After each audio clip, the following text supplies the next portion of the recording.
At 72, they jump off a cliff. That's the rule. Dani sees it. All of it. The blood, the fire, the bodies. But at the end of Midsommar, she chooses to stay. And it's all because of him. Pelle is the unsung villain of Midsommar. Not because he's cruel, not because he's violent, but because he's mastered something far more dangerous. The art of gentle evil. When we first meet Pelle, he's drawing.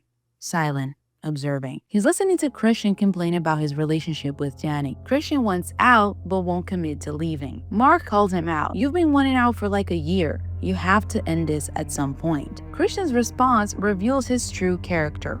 I don't know if I'm gonna regret it. I don't know if I'm gonna want her back. He doesn't want her, but he wants to keep her close in case he has no other option. Entitled piece of shit. A waitress passes by. Christian does a double take. He checks her out. Mark jokes. See, you could impregnate her if you wanted to right now. Then Pelle speaks for the first time, and don't forget about all the Swedish women you can impregnate in June. He isn't sympathizing, he's identifying weaknesses. Christian is checked out of his relationship and visually hungry. The promise of women who want to be impregnated appeals to his masculine pride, and Christian can't pull the trigger on anything. He floats.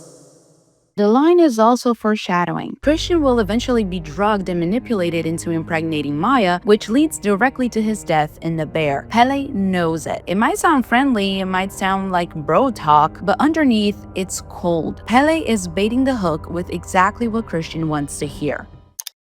After Dani's bipolar sister kills their parents and herself, shout out to my bipolars, love you to death, Dani's left with Christian as her only family. When he tries to leave her grieving self alone to go to a party, she offers to go with him. There, Dani overhears the group talking about going to Sweden. Josh mentions studying midsummer traditions. Pelle adds Halsingland, which is his hometown. Then, he looks directly at Dani, a look that says, I bet you didn't know. Are you gonna let this happen? In the movie, the dialogue is a little muffled, as if Dani wasn't fully paying attention, but in a version of the script, Pelle asks Mark, you have to work at your mom's shop when we all get back from our trip, right? This is a plant. He introduces the topic casually, knowing someone will ask, oh, you guys are going on a trip. Josh then volunteers the Sweden/Midsommar explanation. Pelle chimes in with Halsingland, then he looks at Dani. Pelle engineered the entire conversation. He wanted Dani to hear about the trip. He knows Christian. He knows Christian hasn't broken up with Dani. He knows Christian is too cowardly to abandon her now, especially after her family died. By making sure Dani knows about the trip, Pelle is guaranteeing that Christian will have to invite her. Pelle isn't just along for the ride. He's directing traffic. After some back and forth, Christian invites Dani to go on the trip. When he tells the group he invited Dani, the others look uncomfortable. They know she's the third wheel. They know the dynamics are now weird. Pelle is silent. He looks at Christian. Then he slowly smiles. This is Pelle's victory lap. Everyone else sees a problem, Pelle sees an opportunity. Dani isn't an inconvenience to him. She's the real target. The smile says, perfect. This is exactly what I wanted. Pelle approaches Dani. Warm eye contact, gentle tone. I'm very glad you're coming to Sweden.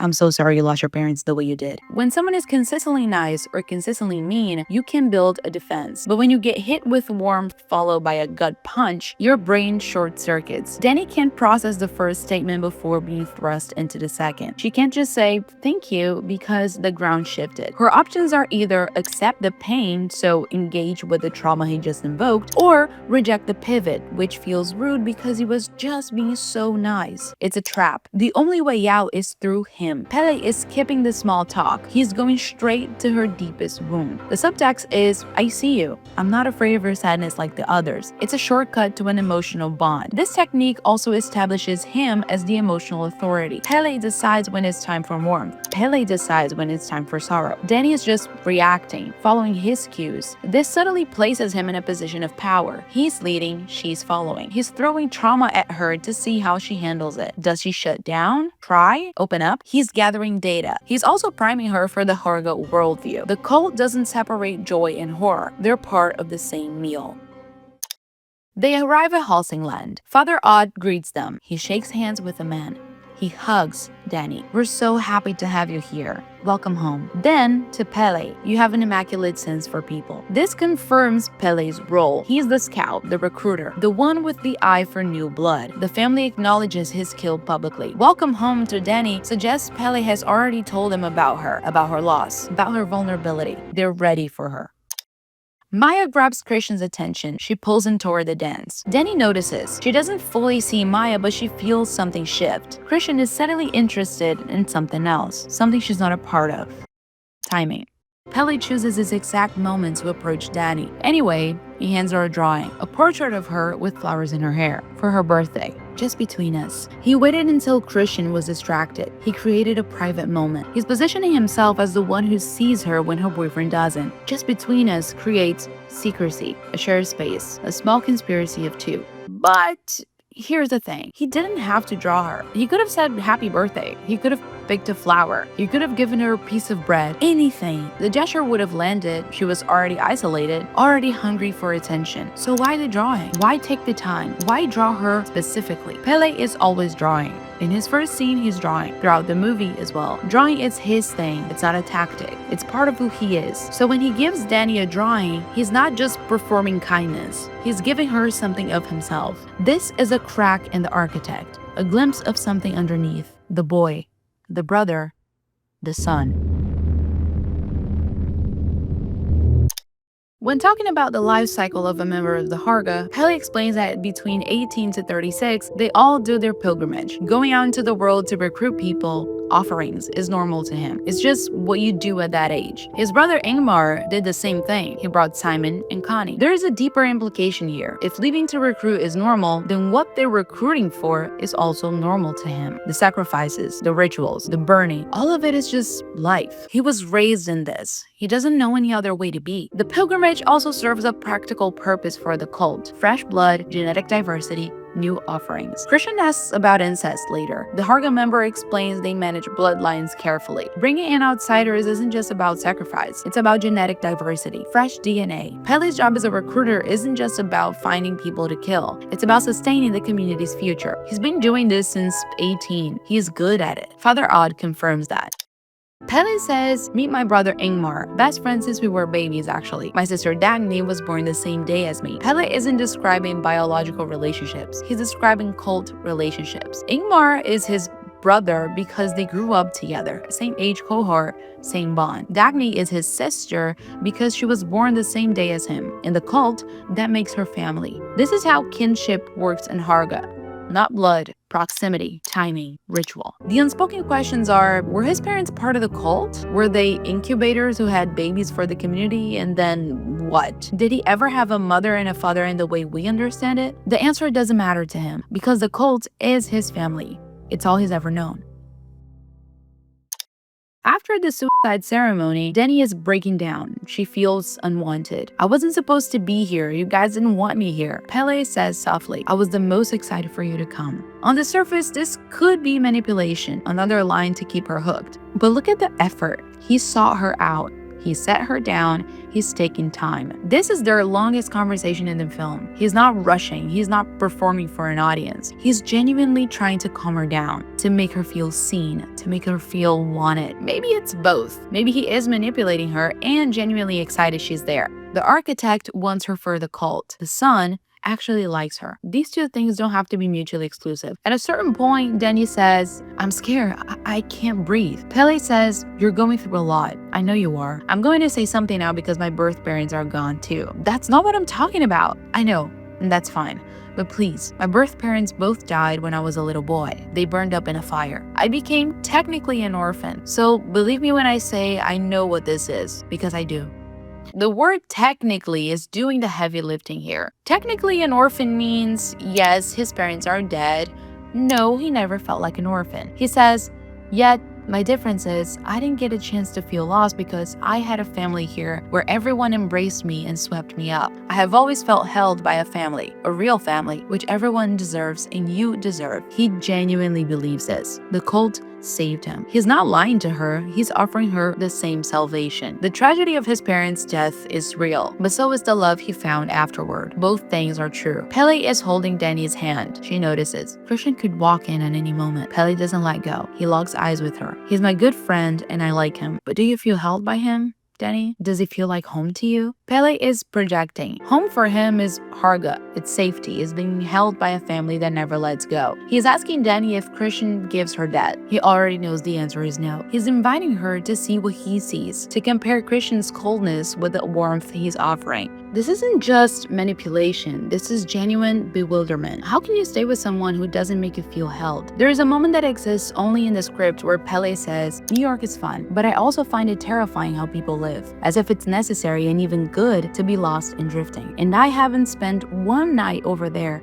that I haven't longed to be back here, in the lap of the Hargas. Pelle genuinely doesn't understand the outside world. To him, being lost and drifting is a nightmare. Harga isn't just his home, it's his anchor, his only reference point for safety. He's not trying to trap her, he's trying to save her from the loneliness he sees in her. A little later, script Dani says, "You're a very empathetic person," to which Pelle responds, "Well, our first language here is strictly emotion-based, so I could just be using that to manipulate you."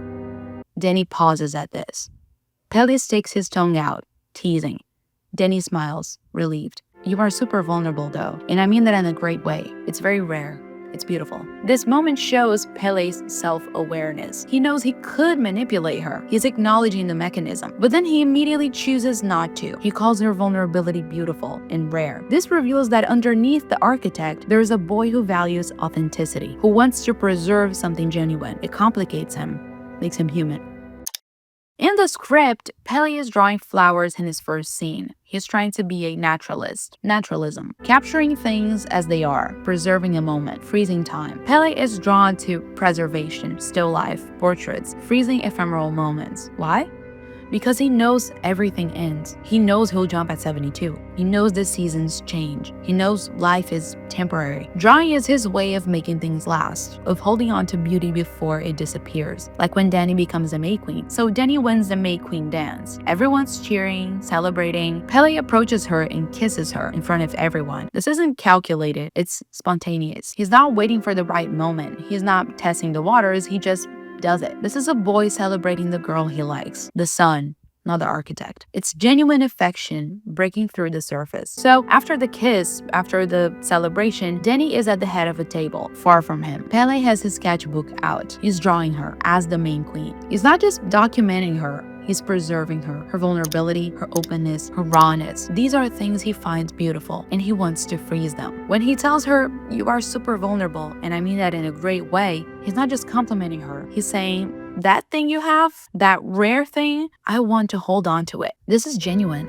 This isn't strategy. This is the son, the artist, responding to something real. But it also serves the architect. The more he preserves her, the more she stays, the more she trusts him. Earlier, he drew her as a gift. Strategic intimacy, maybe. But also, he chose to draw her, not just give her something, draw her. Now, he draws her again, as queen, because he wants to remember. The through line here is that Pelle doesn't just manipulate people. He sees them, he captures them. But when they look back at him right before the end, he's the first to look away. After Christian is raped, he runs around the community looking for help, I guess. He gets drugged and trapped in the barn. He looks at Pelle, pleadingly. In the script, Pelle looks away with shame. In the movie, Pelle watches from outside through a sliver, detached, observing but not participating. Pelle has done his job. He lured them there. He delivered them. But he doesn't want to be directly involved in the killing. The shame is real. He knows what's coming. He knows Christian is about to die horribly. And yet, he doesn't stop it. This is the architect and the son colliding. The architect thinks, mission accomplished, offerings delivered. But the son feels. He's a boy who grew up with these people, watching someone he spent months with get drugged and prepared for sacrifice. The shame is the space between them, the space where Pelle lives. An elder says to Pelle, who has brought new blood in our new May Queen, "You will today be honored for your unclouded intuition." public praise. A job well done. His intuition is what they're honoring, not his coldness, not his calculation, his ability to feel people, to see them, to connect with them. The very thing that makes him human is what makes him a perfect weapon. That's cruel. The cult needs him to be empathetic. They need him to genuinely connect. Because offerings don't walk in as hostages, they walk in willingly. Dani, Josh, Christian, Mark, they all came because Pelle made him want to come. He couldn't do that if he were just a cold manipulator. The empathy has to be real. And because it's real, the shame is also real. The sadness is also real. The cult built the perfect tool, a boy who genuinely loves people and then has to deliver them to die. I found two versions of the script. In one, Pelle, wearing a very large garland crown, smiles serenely. In another, Pelle, wearing a twig crown, smiles sadly. Given his reaction in the movie and the kind of crown he wears, I'm pretty sure serenely is the final version. But the fact that sad existed in Ari Aster's mind means something. Even the person who created Pelle imagined him carrying weight. The final version being serene could mean he's accepted his role, he's numb to it, he's learned to make peace with horror. But the possibility of sadness haunts the performance because it reveals Pelle is not a pure villain. He's a boy who was shaped so perfectly that he can smile serenely while his friends are about to die. And that's more disturbing than if he were openly sad, because the serenity means he's finally brainwashed. Or is he?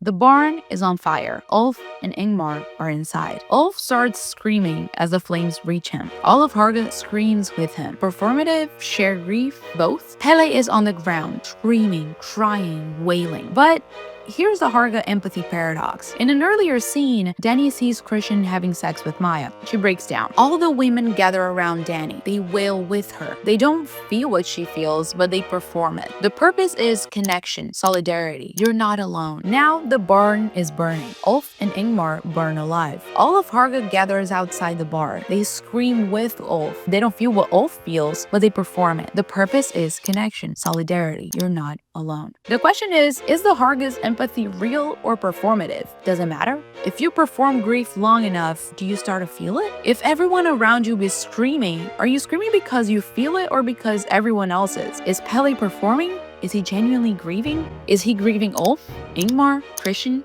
Josh, Mark? Is he grieving himself? Or is he just screaming because that's when you do when the bar burns? The most disturbing possibility is that he doesn't know either. He's been performing so long he can't tell the difference anymore. The architect crafts, the son feels, the piper performs whatever the moment requires.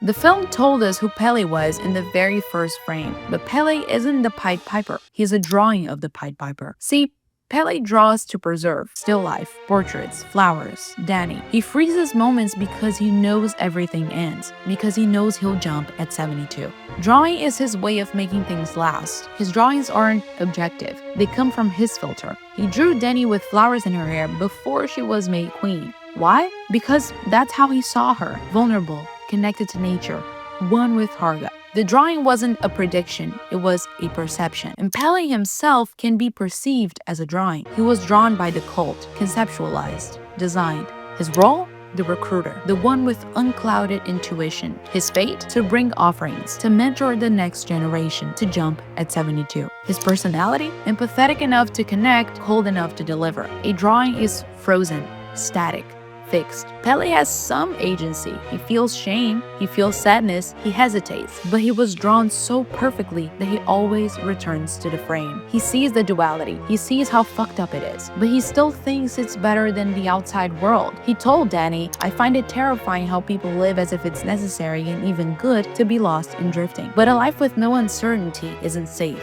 It's a cage. A family that takes away all pain doesn't heal you, it hollows you." Pelle doesn't know this. He can't know this. He was drawn into a world where suicide at 72 is normal, where screaming with strangers is empathy, where delivering your friends to die is a job well done. The horror of Pelle isn't that he's a monster. The horror is that he's a boy who was drawn so perfectly into a monster's shape that he can't tell where the drawing ends and he begins. The art of gentle evil isn't just about manipulating others. It's about being so perfectly manipulating yourself that you become the artist who continues the work without ever realizing you're also the art.